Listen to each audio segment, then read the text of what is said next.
اس طرح بھینچتی ہے یعنی کہ اس طرح چاپتی ہے کہ بائیں طرف کی پسلیاں بائیں طرف کی پسلیوں میں اور بائیں طرف کی پسلیاں دائیں طرف کی پسلیوں پڑھ کر سناتے ہیں، اس کے علوم و معارف تمہارے سامنے بیان کرتے ہیں، اس کی صداقت و سچائی کا اعلان کرتے ہیں، اور تم یہ سمجھتے ہو، تمہارا خیال یہ ہے کہ یہ اسی کا کلام ہے، آسمانی وہی نہیں، میری طرف سے نازل نہیں ہوا ہے، تم میرے حبیب کو جھٹلاتے ہو۔ تم میں سے کہنے والے کہتے ہیں لو نشاء لقلنا مثل هذا، اگر ہم چاہتے تو اس جیسا کلام ہم بھی پیش کر دیتے۔ تو آؤ، تمہارے لیے راستہ صاف ہے، تم بھی انسان ہو، تم بھی اسی خطا کے رہنے والے ہو، طلاقت لسانی میں تمہاری مثال نہیں، فصاحت و بلاغت کے تم امام ہو، تمہاری ادنا سے ادنا چھوکریاں بھی شعراواد باقی مجلسوں میں کھلبلی مچا دیتی ہے۔ تم نظم و نشر کے استاد ہو، ماہر فن ہو، اس جیسا قرآن پیش کر دو۔ حضرات نبی صلی اللہ علیہ وسلم کی زبانی خداوند قدوس نے چیلنج سے کیا، قل لئن اجتمعت الانس والجن على ان ياتوا بمثل هذا القران لا ياتون بمثله ولو كان بعضهم لبعض ظهيرا، کہ اے محمد صلی اللہ علیہ وسلم آپ کہہ دیجئے کہ تم یہ کہتے ہو کہ انسان کا کلام ہے، اگر تمام انسان اور جنات اور کائنات کی تمام مخلوق بے گٹا ہو گئے اس جیسا قرآن پیش کرنا نہیں کر سکتی، چاہے ایک دوسرے کے حامی و مددگار کیوں نہ بن جائے۔ یہ ایک چیلنج تھا دشمنان اسلام و قرآن کے لیے، یہ ایک ذرہ موقع تھا جو اسلام اور پیغمبر اسلام کے خلاف تناوسانی کر رہے تھے، جو اسلام کا چہرہ مشق کرنے کے لیے کوشش کر رہے تھے، وہ میدان میں آتے اور اس جیسا کلام پیش کر کے اس چیلنج کا جواب دیتے اور اس تحریک کو ابھرنے سے پہلے ہی کچل دیتے۔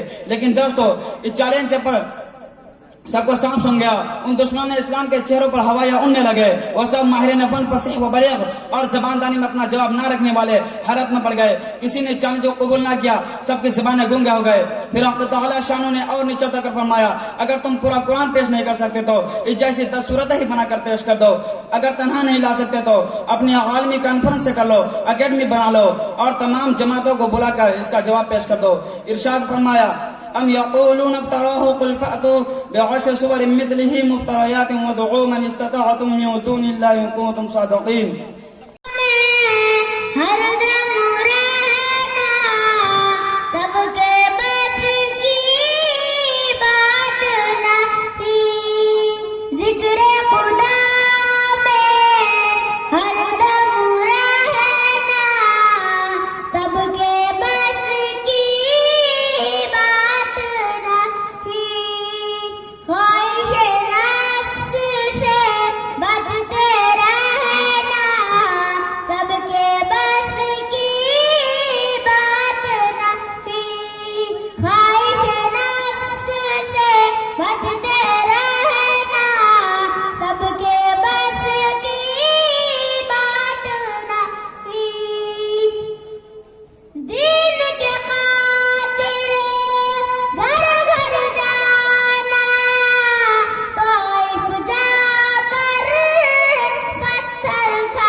جامع مسجد ظہیر آباد کے اندر انہی کے شاگردوں نے حفظ قرآن کریم تراویح میں سنا ہے۔ کتنے سالوں سے دیکھیے مدرسے کی شروعات ہی 33 سال ہو چکے،